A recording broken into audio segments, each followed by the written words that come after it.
Hi, and welcome to the Mentored Engineer. Today I'm joined by Mike Hummel.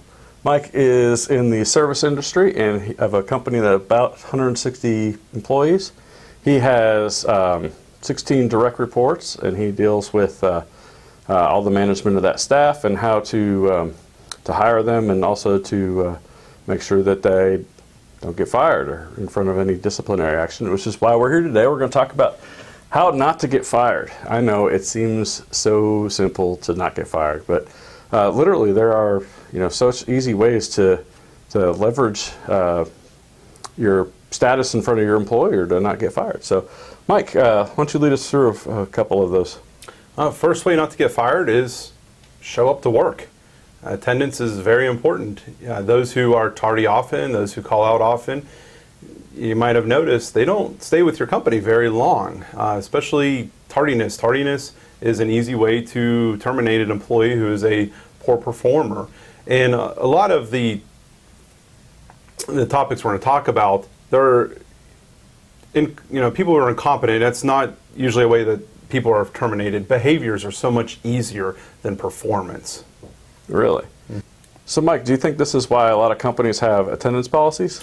Yes. A lot of companies, they do run by the clock. They do have a schedule, and they have a schedule to maintain. They may stagger employees during the day for different workloads, and having employees that are reliable is very important. It also tells you something about the person. If they're tardy all the time, are they going to be a reliable employee for your company?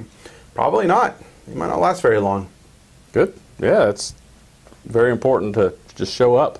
All right, so number two, what's number two? This one here, this one's going to help you get very far in your company. If you ever want to get promoted, if you want to stay there for a while, if you want to fly under the radar, take pride in your appearance, take pride in your workplace, your workspace, your work truck, whatever equipment that you have. All right, so what does that look like day to day? Well, if you have a uniform policy, follow your uniform policy. If you're supposed to wear 13 pieces of flare, you should wear a minimum of 13 pieces of flare. Also, if you have a work vehicle, that's going to be the first impression that the customer is going to see. If you can, keep it clean. If it had snowed a week ago, it should not look salty today. It should look clean today. If it had rained, a couple times and now we have a nice day, go wash your vehicle. Keep the inside of it clean if you're going to be transporting customers. If your realtors are self-employed for the most part, and their vehicle is sometimes the first impression people have of them, that's why realtors do a very good job of having a nice, clean vehicle. Uber drivers usually have a very nice, clean vehicle on the inside. That's where their customers are going to be. And people judge other people by the pride they take in their equipment and their self. If you're a mechanic, are your tools spread out? Are they greasy and grimy, or are they neatly organized and clean? If you go into somebody's office, is the office space clean? Are the bookshelves organized? Are the pictures on the wall straight? Or are there McDonald's cups everywhere? Are there wrappers from meals they had 3 weeks ago? Does it smell like a teenager's bedroom? Yeah, that's interesting. All right, so number two is just take pride in your appearance and your workstation. Mm-hmm. I'm the type of person who, when I'm in a project, man, I've got stuff spread out, but when I'm done with that project, I'll clean it up, clean off the counters and tabletops as much as I can before I leave for the day. Is that something that still is questionable, or is it good? Clutter happens. If you're working on a project, if you have a lot of binders to go through, if you have a lot of papers to go through, yes, you're going to have stuff kind of spread out. That way you can do your job, your work. If you're working in the food industry, you might have bowls and ingredients set out. And it's just that, during the day, are you keeping it clean? At the end of the day, are you cleaning it up and putting it away? There are probably, like in the restaurant industry, there are standards to keep it, sanitary, to keep it clean. Are you following those, or are you just letting grease just drip everywhere and build up over time? So, Mike, what would you say about like facial hair or tattoos, different colored hair? We've changed as a culture. This is perfectly acceptable nowadays as long as they're non-offensive. You can't have any racial tattoos or anything that would be considered offensive. In body, you know, the facial hair, it's part of the culture's appearance now. I mean, it's absolutely fine. If you have policies against that, you might want to review them. You might have a hard time recruiting and retaining your employees because a lot of them do want to get a full sleeve with tattoos, or they do want to color their hair purple. Okay. So Mike, what is number 3? Number 3 is be nice. And this one is very hard for some employees to do, and this one is very easy for employers to terminate an employee. Attitude and behaviors are very easy to fire somebody and have a court-ready case in case you are sued by that employee. So if you are mean, if you are angry, if you say nasty things to other employees, to customers, even on the social media, online about your company, these are things that are very easy for an employer to terminate you for, and they're going to have a pretty court-solid case that you should have been fired. Right. The social media is definitely, you know, kind of a catch-all for, you know, your behavior on and off the clock. You know, essentially, the reputation you have for that employer, you know, is being spotted 24 hours a day, and with the, you know, YouTube and you know, Facebook Live, anything you do can be recorded, and it can haunt you for the rest of your life. So I generally advise people to not mention who their employer is on the social media, just so you know, it's a little bit more of a barrier for them to get you with that. Another thought I had was, you know, when I remember my early career, you know, I found that you know, I'm there to be an engineer. I'm there to work hard and give them product and you know, do the technical stuff. But I found out as I went through my career that being nice was actually more important to them than doing what I thought they hired me for.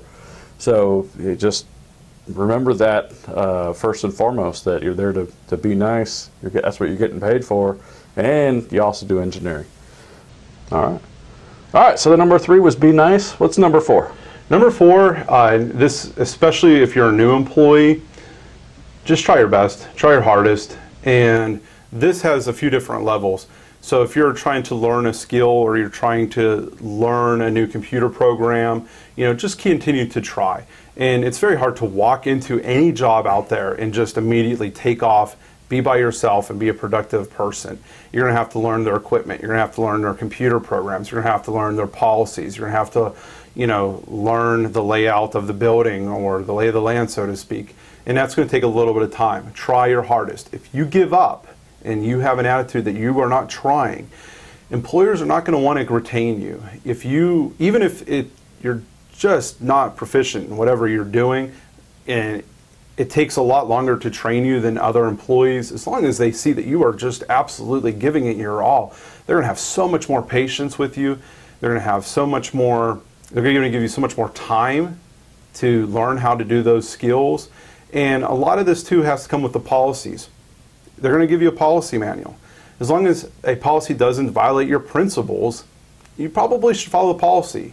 If you're being told to park a truck a certain way when you go to a client's house, and they might have reasons for that if you ask, not to get oil in somebody's driveway if, you know, your engine's going bad, or, you know, if you have some chemicals in there that could spill out and, you know, harm the grass. That, you know, there's might be some reasons for it, or maybe even so they can advertise to the neighborhood that you're in the neighborhood. So do that. Don't just pull straight into the driveway if their policy is park on the road. You know, if part of the policy has to do with, you know, if you work in the food industry, you know, keeping your workspace clean, or cleaning utensils, washing your hands when you go to the bathroom, or touch your face, you know, do that. There are consequences if you don't.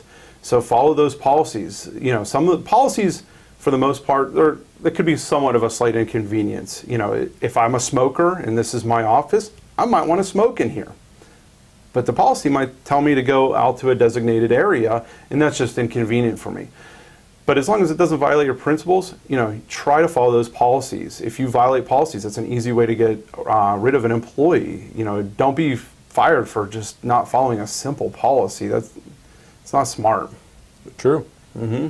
I've known a lot of people who, especially with poor quality, just let things that they know shouldn't get past them, and they get fired. Yeah. And with the try your best, part of that too is don't lie. If you have If you lie, that's an easy way to fire somebody. And it seems like when people are not trying the hardest, they'll start rationalizing. And when they rationalize, then they're going to start lying. And that is, again, a very easy way to terminate an employee. If you're an employee who I can catch you lying, you will not have a job. You will not work for me. Yeah. You can go sell timeshares. Well, thanks for joining me today, Mike. I appreciate you coming down and spending the time. And thank you for watching this episode of The Mentored Engineer. I ask you to subscribe to our feed so that we can keep you abreast of new stuff that's coming up, and that's coming up all the time. So thank you for watching. Have a great day.